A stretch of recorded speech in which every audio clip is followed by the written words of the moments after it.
You startle awake. Are you... Yes, you're still in the Anselm Society Digital Pub. And yes, you're still at the believed to see a pub table. And over by the fire, could it... Yes, Matt, Mandy, and Amy are still talking about their fantasy pub table drafts. How long will they keep talking about this? And, of course, I'm Matt Melma, one of your co-hosts of Believe to See, a podcast of the St. Anselm Society Arts Guild.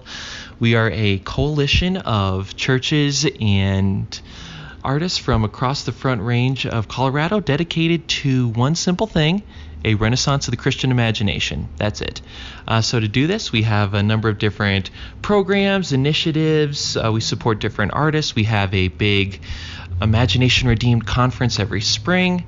To learn about that or to see how you can get involved with the Anselm Society, please visit our website, anselmsociety.org. You can also check out our two other sister podcasts that are available now as well. And you can even become a patron of our podcast. So check out that all on our website. Also, please, I don't want to sound too desperate, but pretty please, rate and review the show on iTunes or wherever you get your podcasts. It's a great way to help increase the visibility of the show. We love to hear from you. And now let me sort of reset the scene for you. You'll probably remember last time we started our annual fantasy pub table draft, and we were going quite long, so we decided to break this into a two-part extravaganza. So as we begin today, we are about to start the third round, and Amy Lee will pick her first pick in the third round. If you'll remember, I'm pretty sure we all agreed I was way in the lead after the first two picks, but Amy's going to try to make up some lost ground. So without any further ado, let's get back to our annual fantasy pub table draft. With the first pick in the third round of the 2019 Anselm Society Fantasy Pub Table Draft, Amy Lee selects. Good, I inhale on time. Lucy Maud Montgomery. Oh. So I've got my lady from the Netherlands and from the UK and now from Canada. Lucy Maud Montgomery, but probably not for any of the obvious reasons. I love her because she's Anne of Green Gables. Yes, there you go. And Emily and Jane of Lantern Hill and all these other stories. But I want her to be at the table for the reason that she wrote the characters Phil Gordon, Susan Baker, and Rilla Blythe into being. And just as we were discussing before, how Peter Wimsey could be somewhere in the folds of the Sayer's fatal character. flaw of Mandy's table. Yes. No. Wow. Just as he could slip out in some way. That's what I'm hoping would happen at this table, because there are certain characters that strike me in literature. So some of the common threads here, although it doesn't give away the theme of my table, is that I really was just thinking about sitting down at the table with people that I would want to talk with. Right. And a lot of that has to do with the voices that were the clearest and the most attractive during my formative years. Mm-hmm. And so Lucy Maud Montgomery was one of them. But I think because of characters like Phil Gordon from Anne of the Island and Susan Baker from Rilla of Ingleside, because she has some characters that are so robust and humorous, this could be a point of argument with some people. They don't feel one-dimensional to me. They have spunk, and they have character, and they have courage and gumption, and I feel like I need more of that in my life. And I know that Maud herself had her own struggles, and she had a husband who was a Presbyterian minister who thought that he had committed the unforgivable sin and that he was no longer one of the elect, or had never been, I guess. And I know that there's some debate right now as to whether or not she committed suicide in the end. So I think it would be actually healing for her to be at this table as well, with Joy and with Betsy, and maybe especially Betsy. I'd put her at that corner of the table. But I would hope that in the conversation that ensued, that we would also get sparks of this humor and whole personality from her.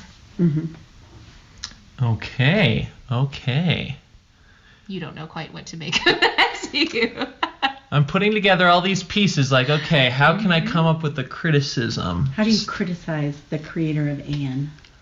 Well, I mean, that is to your credit. If we're going by the theory that, Lord Peter Wimsey's a little bit of Dorothy Sayers' head, if Anne is a little part of her head, that's a good thing. Peter and Anne both sold lots of books, so the fact that you find him tiresome might not, mean anything. I picked Fred Rogers for my table. It's true. Now, are you a little concerned that you do seem to be taking women who, they all lived in the same general time period? They're different countries, but they're same general time period. So maybe it's just a whole bunch. Would this become an echo chamber of an early to mid 20th century echo chamber?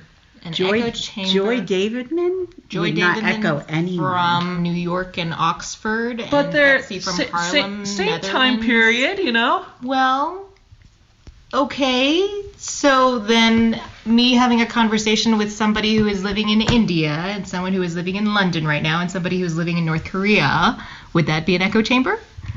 According to my theory, yes. Well, I think there is more to be said for diversity in culture, and in the way that, one of the ways that I think I'm seeing diversity here with my three people is the way that their faith has played out and what direction it has expressed itself, even though it's essentially the same faith. Okay, I'll give you that. Okay, so... Point for Amy. Oh, man. So my next one, I want to give you all a little bit of backstory on this one because I kind of found this person by happenstance.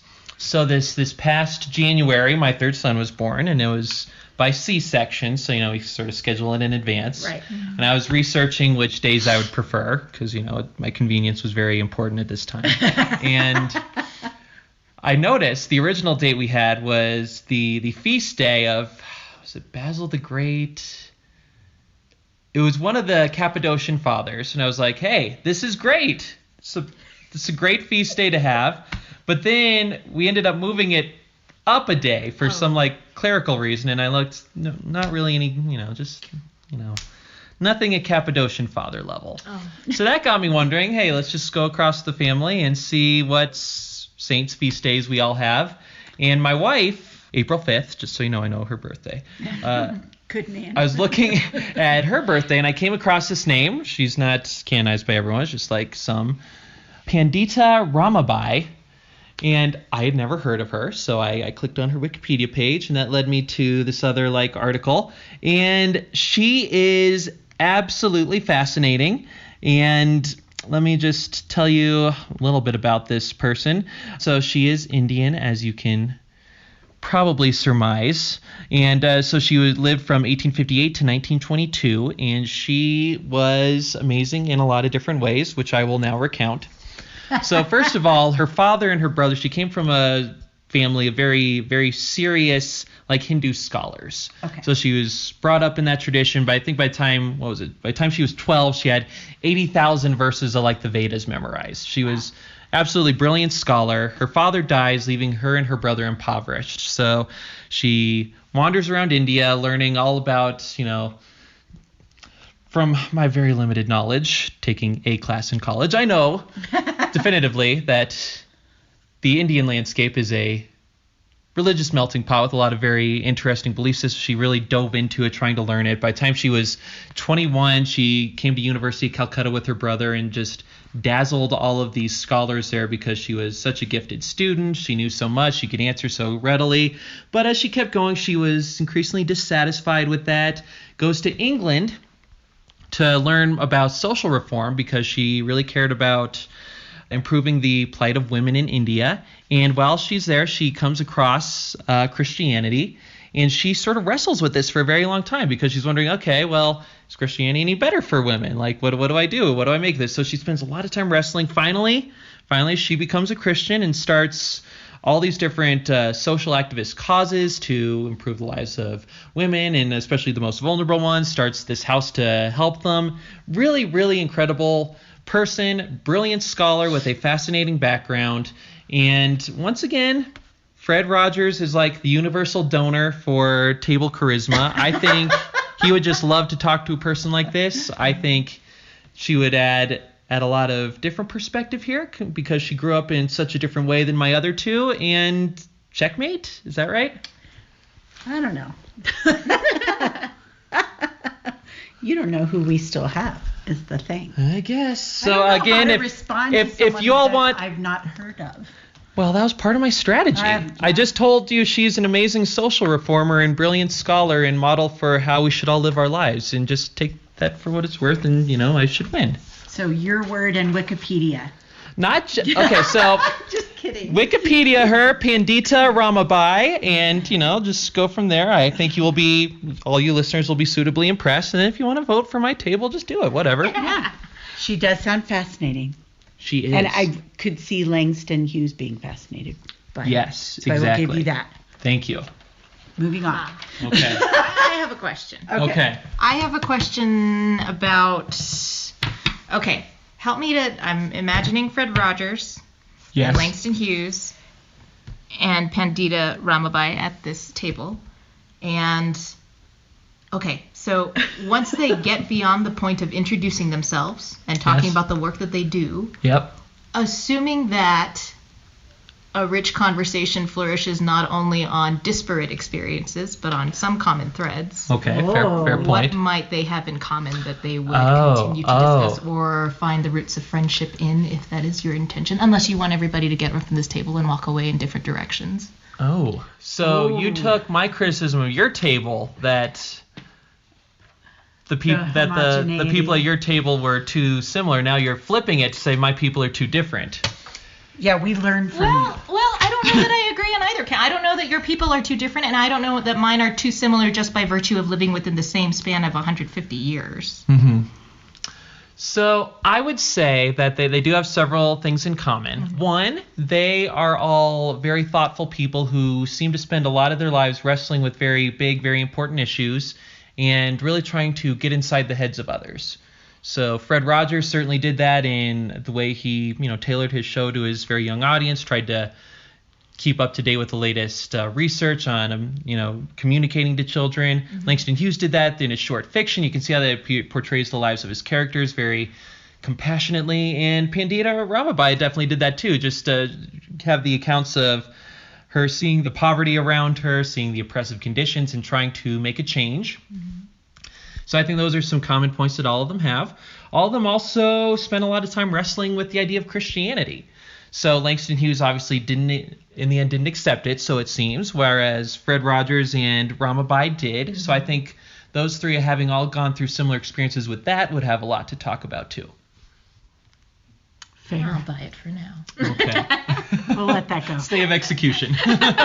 All right.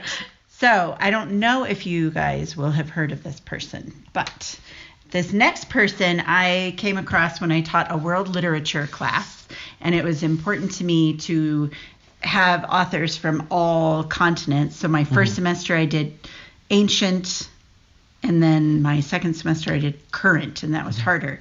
So I found this author when I was looking for an Asian modern or, contemporary author.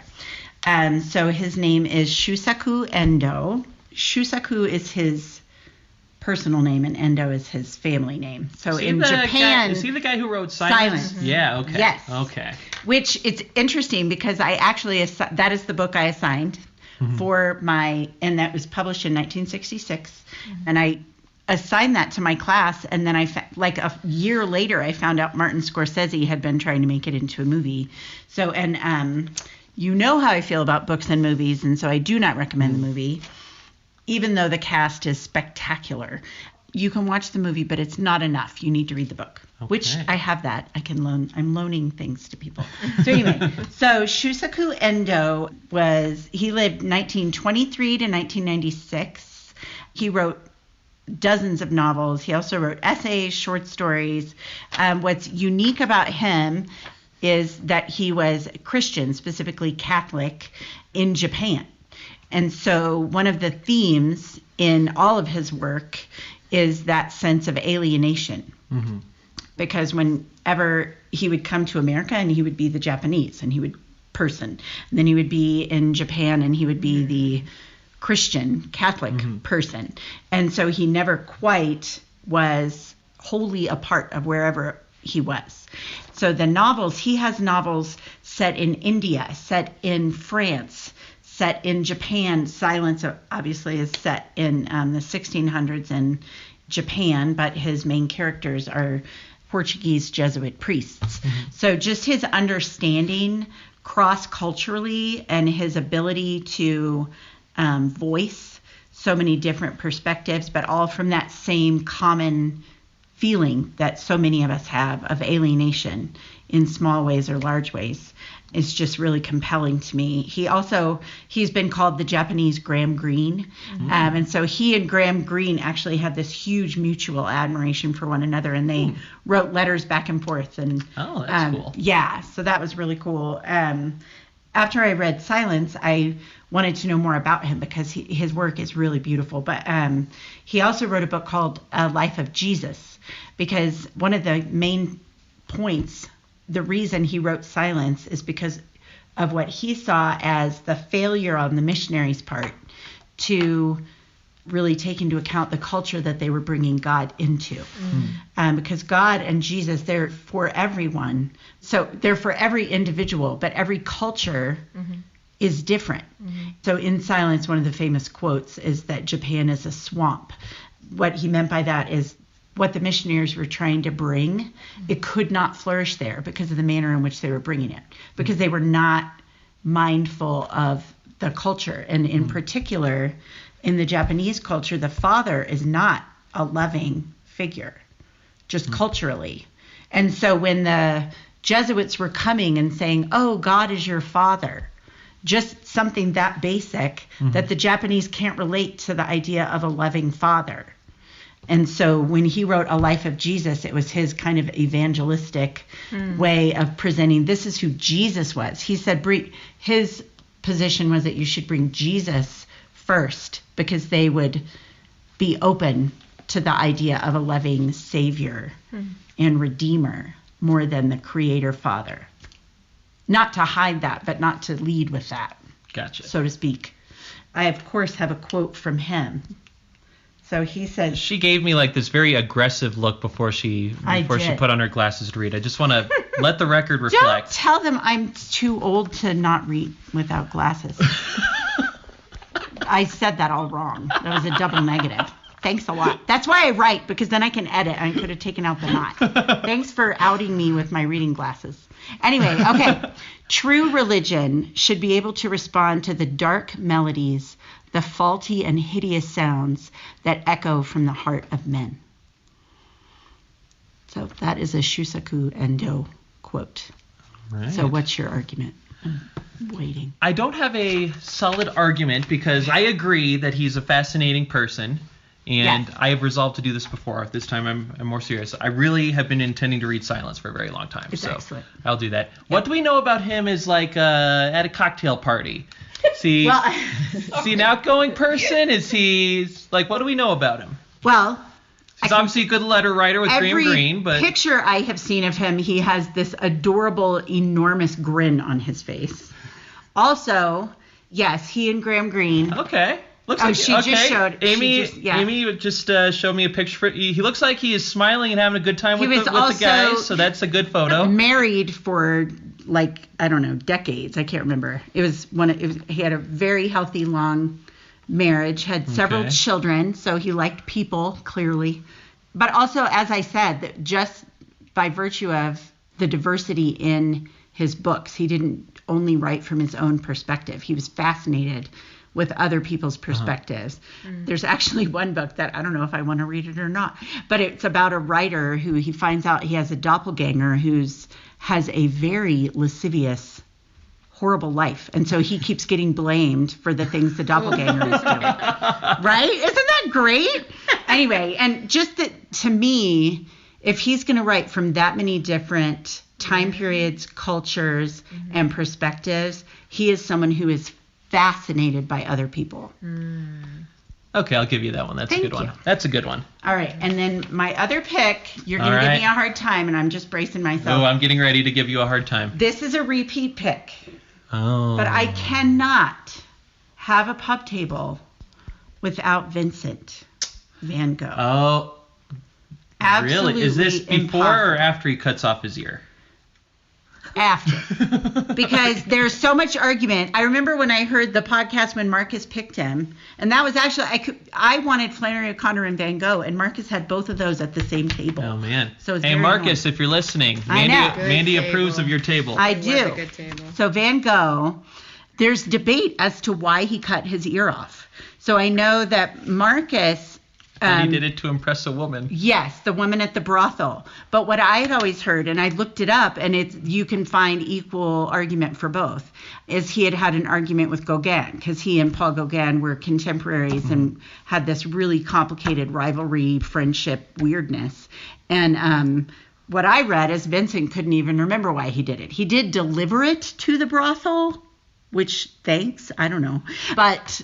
I mean, let's face it, he was probably had too much of the absinthe. Yes. So yes. that's probably the real reason. But so my reason for wanting Van Gogh is just because just his irrepressible nature. He just, what was he, 37 years old, and by the time he died, he had 2,100 artworks. Man. Over 800 were full paintings, and it's not like he started when he was 1. Yeah. I think it was a 9-year period that he was actually working.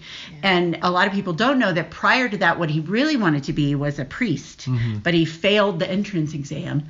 And so instead of just giving up and from there, he actually went to Belgium and did work with the coal miners in Belgium, and he did all this missionary work, taking care of them, taking care of the coal miners. And so just to me, it just shows this heart of love, and then obviously beauty, his paintings. Yeah, well, I mean, it's passion. easy. It's easy to make the flip jokes like I just made about the ear, but he really is a very complicated person. Absolutely. Yes. Yeah. And then one of his quotes, because I'm a quote person, he said, "I feel that there is nothing more truly artistic than to love people." Mm-hmm.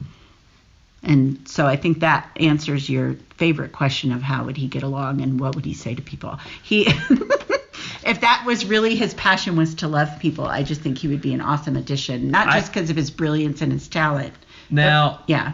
How would him and Fanny Crosby get along? That's what I was thinking about Shusuke Endo and Fanny Crosby. Not that I don't think they wouldn't get along, but I think that would be a really interesting conversation. Because Van Gogh and Fanny Crosby live very different lives. They did. So do you want diversity or homogeneity? So basically, for me, you can give your answer, Amy. You can't criticize us for opposite things. I'm mutating my argument according to the needs of the moment. Oh. So that's my strategy. Okay. Well, honestly, I think all of them, and this will give you a little clue if you haven't gotten it already, to the theme of my table, is people who have overcome and who are the alien or the outcast or the disadvantaged or the disabled. And they have not allowed that to stop them. So they, to me, all of them have sort of a lack of self-consciousness. They are not interested in what should have held them back. They are just interested in life. And they all, just the passion that they all have for life and for God and for beauty, I think would unite them. Okay. So there. She gave me another look, everyone. I did. Okay. I'm a mom. I have to look. All right, so for this one, my final 2 picks, I have 2 sets of 2 that I'm trying to decide between. So, you know what? I'll just throw them out there. I'll throw the 2 out that I'm considering, and then I'll just sort of... Risky. I'll process this verbally, because I'm not going to pick the other one in this set of 2. Oh. Okay. So the first one, I think we really need an instigator, a firebrand, someone who, one of those guys. Not enough of a firebrand for you? He is, but these other 2, they can really, they'll just sort of light the match and toss it. Uh-oh.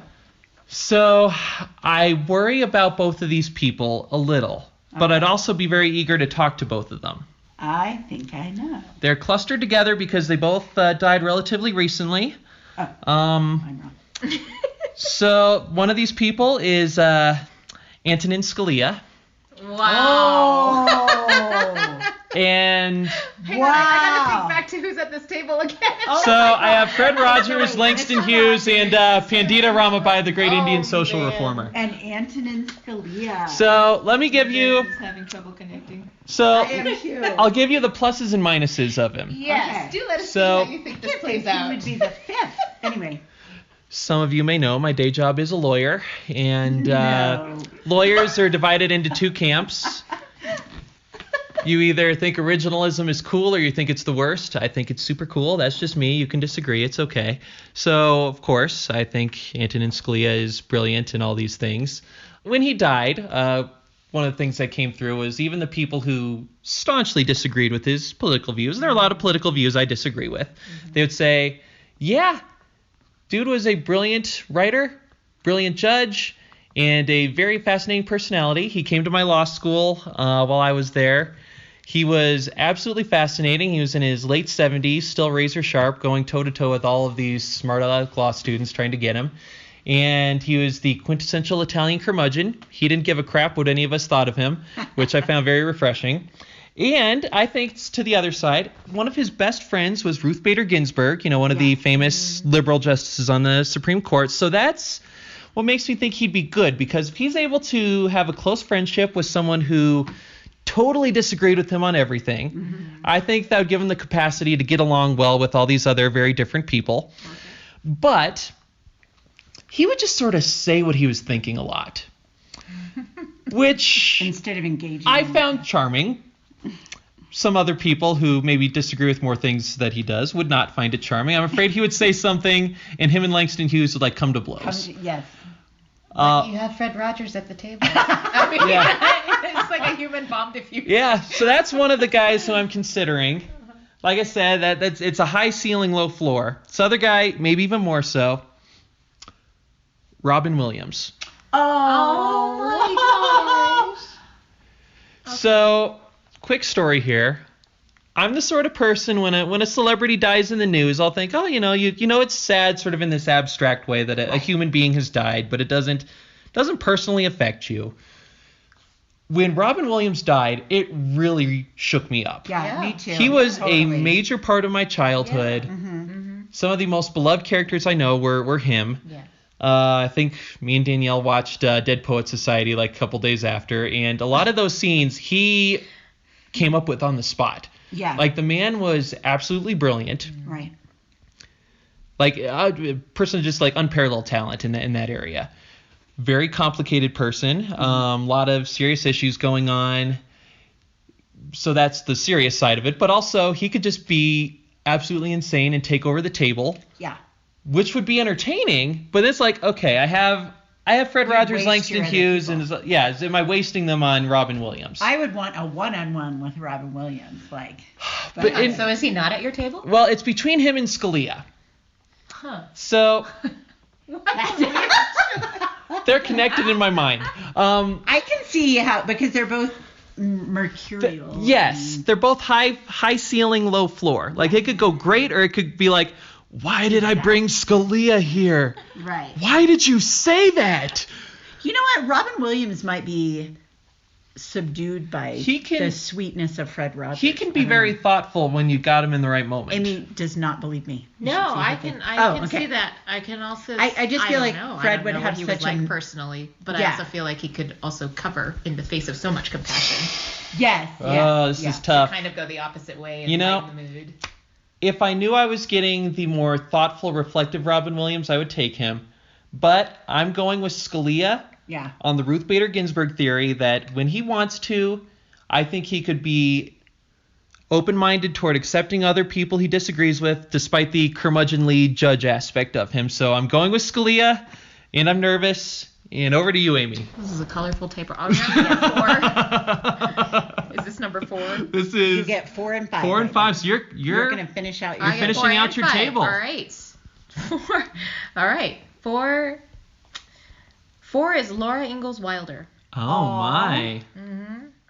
So you have Betsy I've got Betsy Ten Tenboom. Boom, Lucy Maud Montgomery, Joy Davidman, Joy and now Davidman Laura and Ingalls Laura Wilder. Ingalls. You're moving west across the globe as you go. You started in the Netherlands and went to UK, then Canada, now the American West. Yes, that was totally intentional. What do I have? So I read, I was homeschooled for a while, so one of our morning routines was we would read a chapter of a Laura Ingalls Wilder book to get going. Mm-hmm. So yes, I have lots of fond memories of those.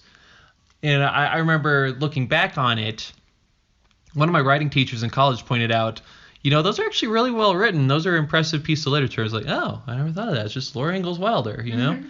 So my question, last few years, mm-hmm.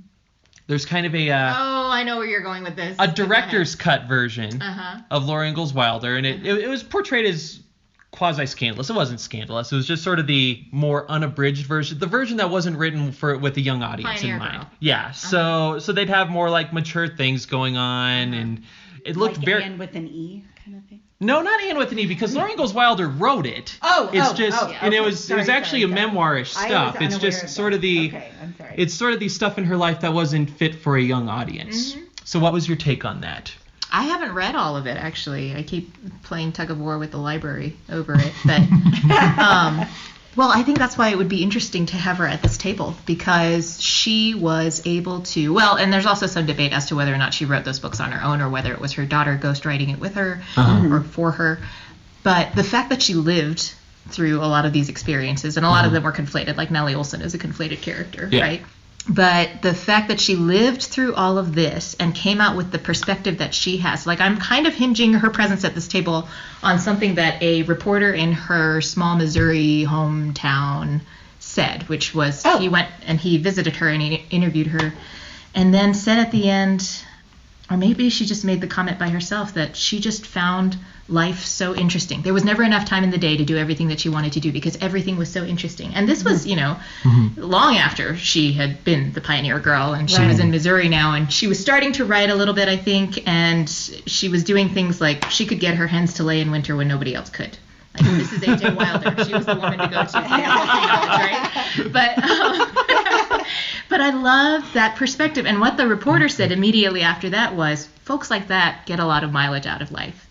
And I remember reading that and thinking, like I have one surviving grandmother like that who is 92, 93 now, who she says the same thing. She wakes up in the morning. She wakes up super early in the morning. She has her breakfast. She cleans her house for like 2 hours. She goes for a walk, Wow. And she's, as sharp as a tack can be, I guess, at 92 or 93. Yeah. But just that kind of outlook, having been through what she lived through, both my grandmother and Laura Ingalls Wilder, I'm just going to put them together now.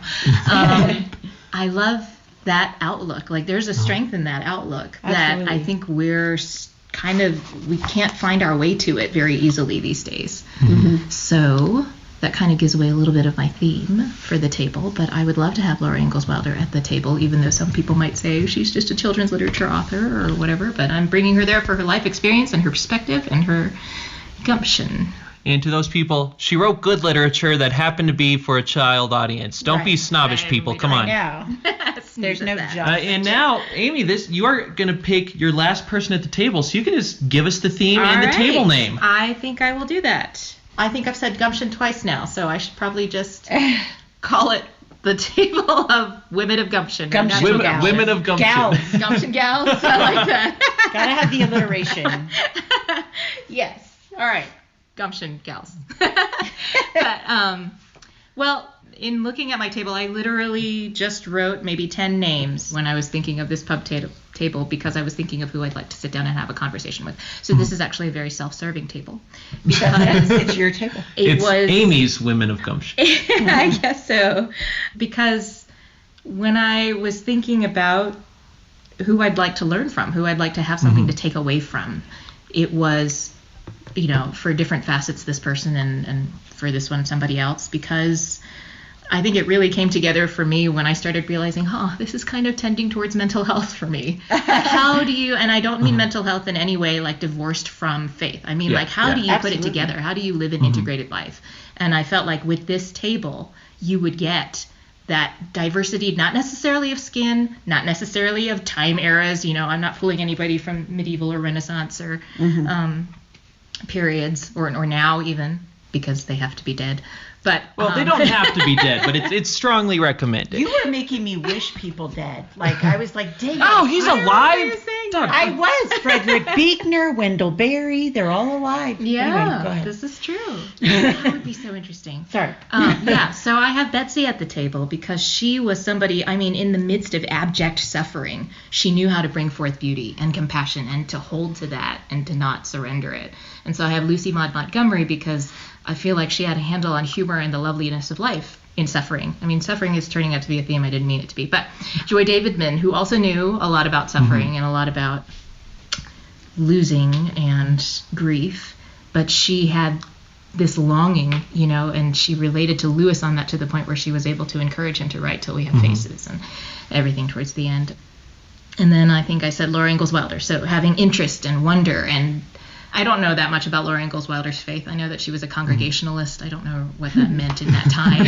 Everybody was going to church because the church was right there in the town, and you had circuit riders and things like that. But I don't know. I think that's something that we're missing today, this comprehensive community-like aspect of how do you live a full life and how do you not shy away from suffering, and how can you stand up in the face of something and say it's possible to have strength and courage and faith and compassion and all of this and come out whole. So anyway, so I had a few people. So you have your last slot my now. fifth slot, yeah. And If you want, you can run through some honorable mentions, because once again, Sure, it's a weird list of honorable mentions, but I had Patricia McLaughlin on there, who is, I don't even know if that's how she pronounces it, but who is a children's author who is living. And I didn't pick her because she's a Christian. I don't know anything about her personal background, but she writes books like Sarah Plain and Tall. All the Places to Love. Love that. All of the tone of her work to me strikes me as somebody who knows how to hold bittersweetness without being overwhelmed by aspects of both. Right. Like, it's not sentimental and it's not bitter, Right. and losing things. So I also had Helene Hanff, who is known for 84 Charing Cross Road, for you guys need to read it. It's hilarious and it's funny. And she was a real life New York writer who wrote to a bookshop in London and asked them to send her some books. And they did. Well, she asked them to do it in good faith because she would have to send the payment afterward. So they did, and then she paid them and then sent another letter because the books that she was looking for were hard to find at the time in post-war America. But this struck up like a 20-year friendship between her and the people in this bookshop, and she would send them things like food boxes from Denmark because at the time they were all getting like an egg a month or something like that in Britain. But what shines through those letters is, I need to move on, but what shines through her letters is just this humor and spunk and vivacity, and so I think I'm looking for that because I'm drawn to that, because I don't feel like I have that naturally. Anyway, and then I had Jane Austen and Charlotte Bronte for obvious reasons of, awesomeness. Yes, being able to voice and see through a lot of the things that were going on in their culture, and even though Jane Eyre has never been one of my favorite books, and Evangeline Denmark is going to skewer me for saying that. I know. But anyway. Vote for my table, Evangeline. I never said a single word against any of the Bronte sisters. Wow, he's just grasping for everything now. But last person at my table would be Elizabeth Elliot. Oh, fantastic. Oh, thank you. Yes. She's written a lot of books. I've read her for a long time, but today I was thinking about her journey with dementia, because she had dementia towards the end, and we have somebody in our family who's traveling that road right now, and it is long and it is hard. Yes.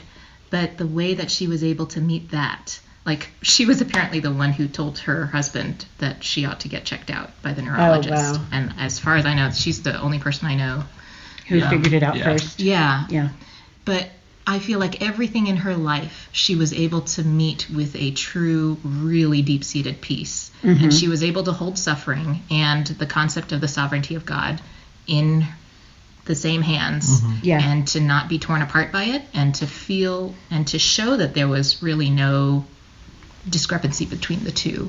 And so she kind of ties it all together for me with the women at that table whom I would have loved to learn from, and I guess by virtue of books and things we have. Yeah.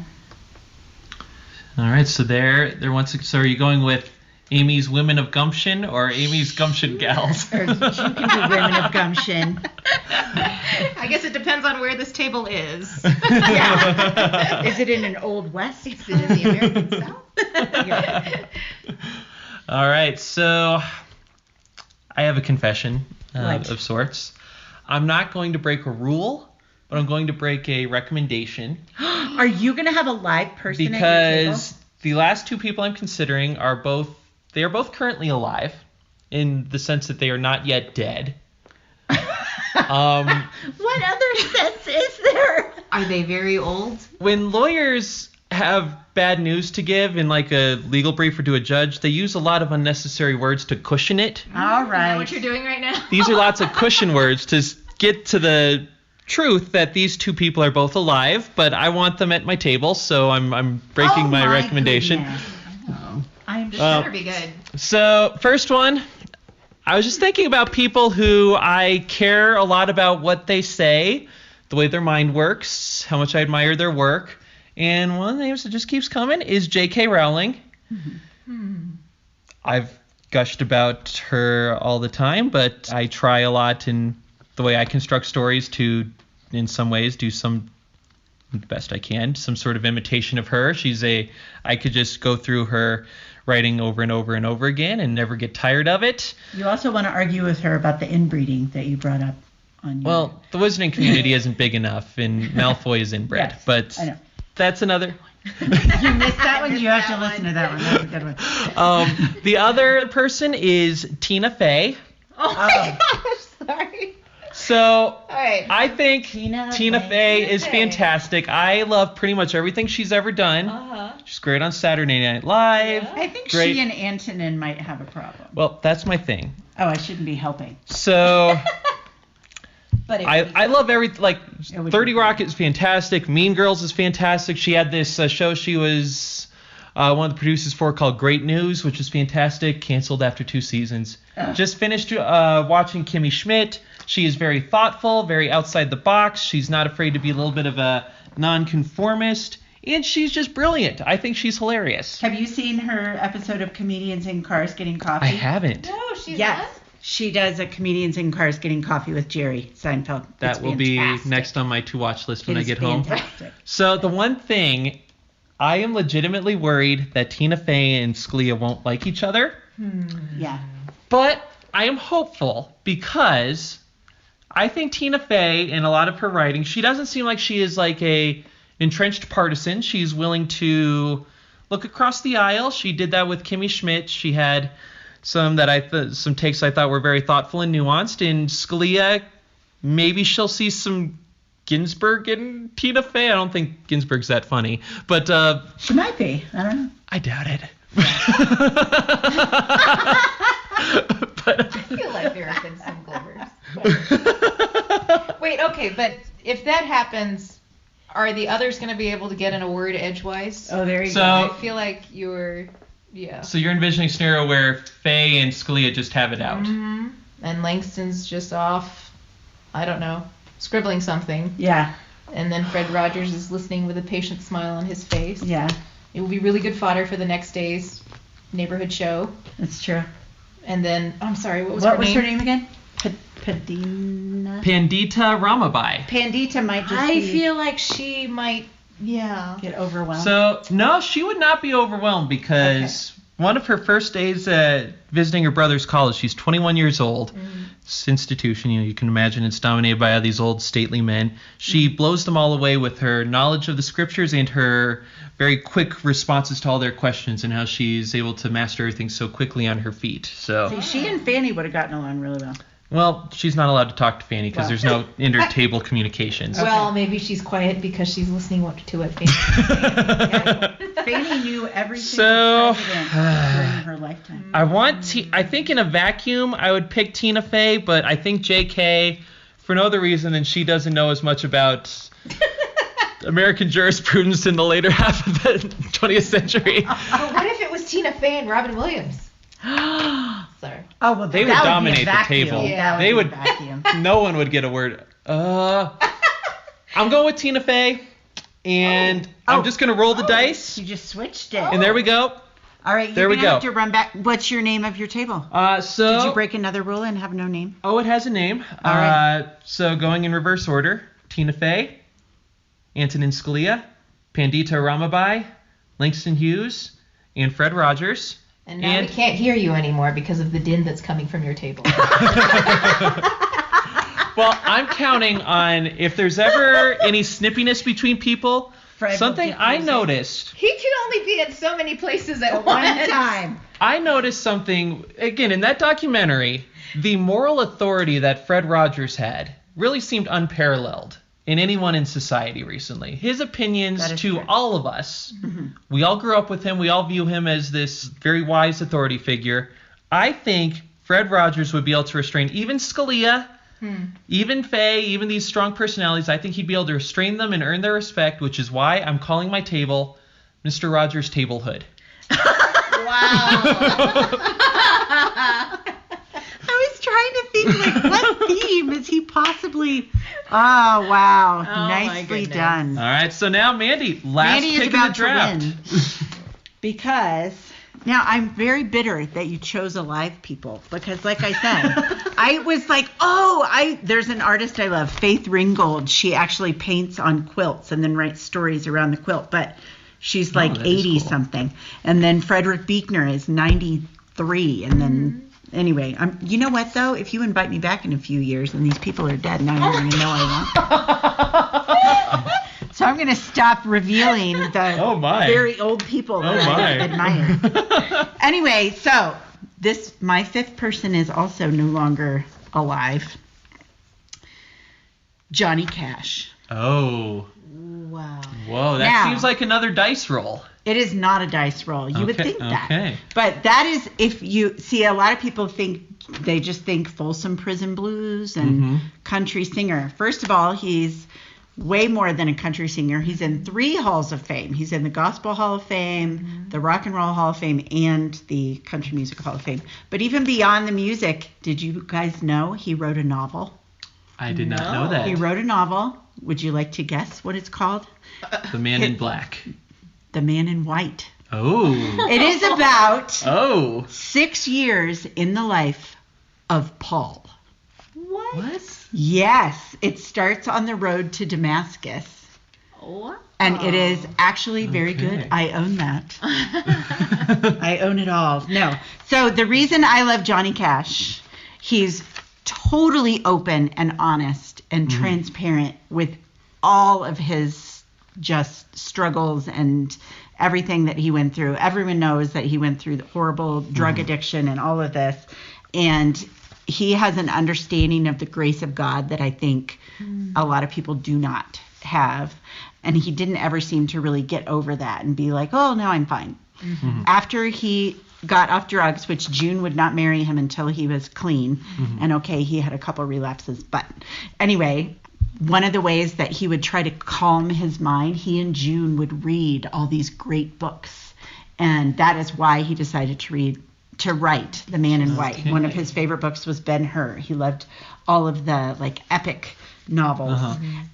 He also was a notable activist for Native Americans and for the treatment of Native Americans in our country. So he had a lot of compassion for them and for the poor and oppressed generally. And also he was hilarious. I mean, he was super funny and really smart. And little side note that this has, you know his song A Boy Named Sue? Yes. Do you know who wrote it? A Boy Shel- Named Sue? Yes. Shel Silverstein wrote that. Okay. Yeah, so I almost had him at my table. But I thought he would be sullen and not. His Broody. poems were fun, but he was kind of broody. But Johnny Cash, I just feel like Johnny Cash and Fanny Crosby would get a kick out of each Remind me other. who's at your table then? So I have Dorothy Sayers, sassy overcomer. Oh, I almost gave away my table name. I'm saving it for last. So I have Dorothy Sayers, the British writer, intellectual, really great heart for the Lord. Fanny Crosby, enjoying her Welch's grape juice. Very knowledgeable and sharp-witted and completely grateful for her disability. Van Gogh, I mean, what more do I have to say about Van Gogh? Shusuke Endo, and his deep understanding of humanity and all its just cross culture and all kinds of situations. And then Johnny Cash, and I mean, it would just be fun to listen to him talk. Anyway, You know, if he started playing a song midway through, I'd let my table listen to it. Oh, thank you. Yeah. Thank you so much. I really appreciate that. Him and Fanny Crosby could They could collaborate write on something. a brand new collaboration. Johnny Cash and Fanny Crosby. That would be amazing. So my table name is Bootstraps and Sassy Pants. That is the name. That is the name of my table. All right. I rest my case. I approve. So, everyone, we are currently at 100 minutes, so this is by far and away the longest episode we've ever had. Wow. Ooh, that's okay. Time flies when you're at being an episode of like 3 people at each table. Time flies when you're choosing among the coolest pub table guests in history. Yes. So thank you, Mandy. Thank you, Amy. And thank you once again for joining us for the 3rd annual Fantasy Pub Table. And we will see you next time.